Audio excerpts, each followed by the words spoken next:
안녕하세요. 따뜻한 복지사 따복이에요. 이제 곧 있으면 2025년이에요. 2025년에도 여러 복지제도가 바뀌고 새롭게 시행되는데요. 그래서 오늘은 2025년에 새롭게 신설되고 바뀐 복지제도 12가지를 말씀드릴게요. 먼저 기초생활수급자 급여가 인상되고 선정 기준이 완화돼요. 그래서 1인 가구 기준 소득 인정의 기준이 생계급여 76만원, 의료급여 95만원, 주거급여 114만원, 교육급여 119만원가량이죠.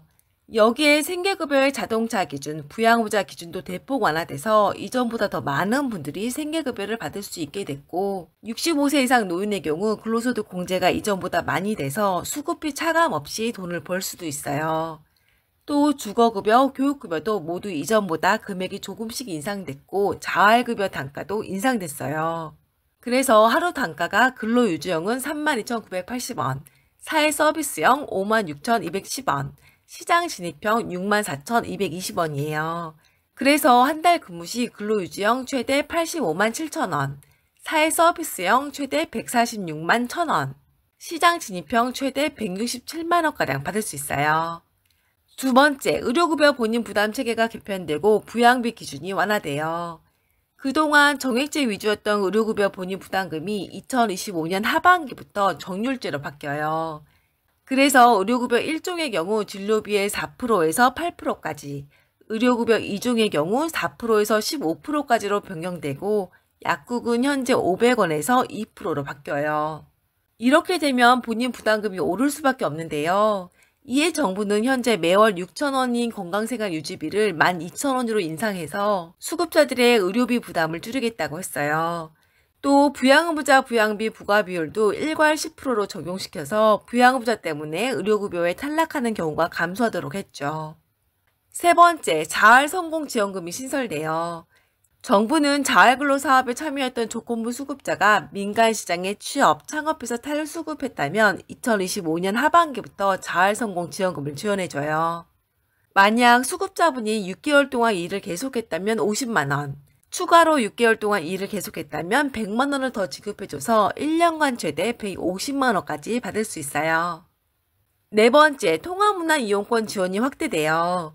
우리가 흔히 문화누리카드로 부르는 통합문화이용권은 수급자, 차상위분들이 문화예술, 국내 여행, 체육활동을 할 수 있도록 지원하는 바우처예요.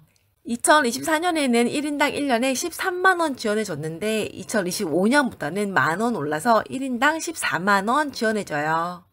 다섯 번째, 농식품 바우처 지원 사업이 본격적으로 시행돼요. 농식품 바우처는 국내산 채소, 과일, 흰우유, 계란, 육류 등등을 살 수 있는 바우처예요. 생계급여 수급가구 중 임산부, 영유아, 아동 포함 가구를 대상으로 2025년 3월부터 12월까지 10개월간 1인 가구 4만원, 2인 가구 6만 5천원, 3인 가구 8만 3천원, 4인 가구 10만원을 지원해드려요. 여섯 번째, 소액을 장기간 연체한 채무자에 대한 채무면제 제도가 신설돼요. 금융위원회에서는 500만원 이하의 소액을 1년 이상 장기간 연체한 기초수급자 중증장애인이 대출 상환을 1년간 미뤘는데도 빚상환 여력이 개선되지 않았다면 원금을 전액 감면해줘요. 또 30일 이하로 연체한 기초수급자, 중증장애인, 만 70세 이상 고령자에게는 원금의 최대 15%를 감면해주죠. 고금리, 고물가, 고환율 때문에 힘든 상황에서 취약계층의 부담이 조금이나마 줄면 좋겠네요. 일곱 번째, 맞벌이 가구의 근로장려금 소득 상한 금액이 인상돼요. 근로장려금을 받을 수 있는 연소득 기준은 가구 유형에 따라 달라요. 지난해의 경우 단독 가구 2,200만원, 헛벌이 가구 3,200만원, 맞벌이 가구 3,800만원이었는데요. 이 중 맞벌이 가구의 연소득 기준이 2025년부터 4,400만원으로 확대돼요. 단독 가구 소득 상한 금액이 2,200만원의 2배인데요. 혼인으로 인해 근로장려금 수급에 불리해지지 않도록 이렇게 확대했다고 하네요. 또 헛벌이 가구에서 부양직계 존속이 장애인인 경우 거주 요건이 완화돼요. 그래서 해당 장애인이 질병치료나 요양 때문에 잠깐 퇴거했을 경우에도 부양가족으로 인정해줘요. 여덟 번째, 긴급생계비 지원 단가가 인상돼요. 만약 여러분이 갑작스러운 실직, 폐업, 수술 등으로 긴급하게 도움이 필요할 경우 긴급생계비, 긴급의료비, 긴급주거비 등을 지원받을 수 있는 긴급복지지원 제도를 이용할 수 있어요. 이 중 생계지원이 2024년보다 조금 올라서 1인 가구의 경우 73만원, 2인 가구 120만원, 3인 가구 154만원, 4인 가구 187만원가량 받을 수 있어요. 9번째, 기초연금 지원이 확대돼요. 기초연금은 만 65세 이상 어르신 중 하위 70%에게 지원하는 금액이에요. 2025년에는 주민등록상 1960년생인 분들이 생일이 속한 달의 1개월 전부터 신청할 수 있죠.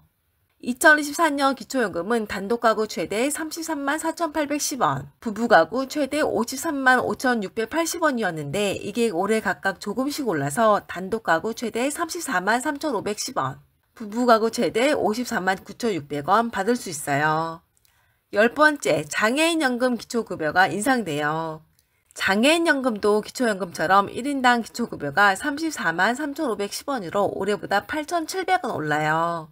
그래서 내년에는 기초수급자의 경우 기초급여와 부가급여 합쳐서 43만원가량, 차상위는 42만원가량, 차상위 초과는 37만원가량 받을 수 있어요. 참고로 해당 장애인분이 65세 이상이 되면 기초급여가 기초연금으로 전환돼요. 그래서 기초급여는 따로 안 받고 부가급여만 받게 되죠. 11번째, 디딤시아 통장이 확대돼요. 디딤시아 통장은 17세까지의 취약계층 아동이 나중에 사회에 진출할 때 필요한 초기 비용을 마련해주기 위해서 운영하는 사업이에요. 여기에 가입하면 아동이 한 달에 10만원 내로 적립했을 때 정부가 2배로 매칭해서 적립해주는데요. 이제까지는 기초수급가구 아동, 보호대상 아동만 참여할 수 있었는데 2025년부터는 차상위 계층, 한부모 가정 아동도 참여할 수 있어요. 디딤시아 통장 가입 중간에 해당 가정이 중위소득 50%를 초과해도 계속해서 지원해 준다는 점이 특히 좋죠. 마지막 12번째, 한부모 가족 아동 양육비 지원이 확대돼요.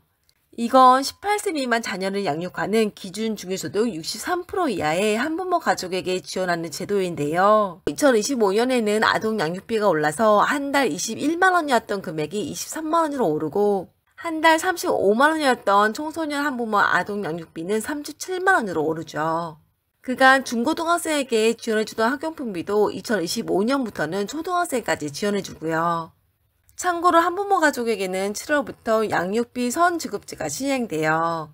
양육비 선지급제는 양육비를 못 받고 있는 한부모 가족에게 국가가 양육비를 우선 지급하고 이를 비양육자에게 회수하는 제도예요. 그래서 양육비 채권이 있지만 지급받지 못하는 기준 중위소득 150% 이하 가구 자녀 1인당 월 20만원을 만 18세까지 지원하고 양육비가 선지급된 경우 비양육자의 동의 없이도 금융정보를 포함한 소득, 재산을 조회해서 비양육자가 선지급금을 납부하지 않을 경우 국세에서 강제 징수하겠다고 하네요. 오늘은 2025년부터 달라지는 복지제도 12가지를 말씀드렸어요. 이외에도 스포츠 바우처, 여성 청소년 생리용품 바우처 등의 금액이 인상되고 가사간병 방문 지원, 장애인 활동 지원 서비스, 발달장애인 주간활동 서비스 등의 사회 서비스 이용 금액도 이전보다 조금씩 인상돼요. 또 모바일 주민등록증이 발급되고 주택 임대차 계약 신고를 하지 않으면 과태료가 부과되니 이 점 유의하시길 바랄게요. 이러한 내용은 기획재정부에서 발간한 2025년부터 이렇게 달라집니다 사이트에 나와 있어요. 분야별로, 부처별로, 시기별로 잘 나와 있어서 보기가 편한데 제가 고정 댓글창에 주소 링크해 놓을 테니 관심 있는 분들은 확인해 보세요. 새해에는 좋은 일만 있길 바라면서 오늘 여기까지 하고 다음 시간에 또 뵐게요.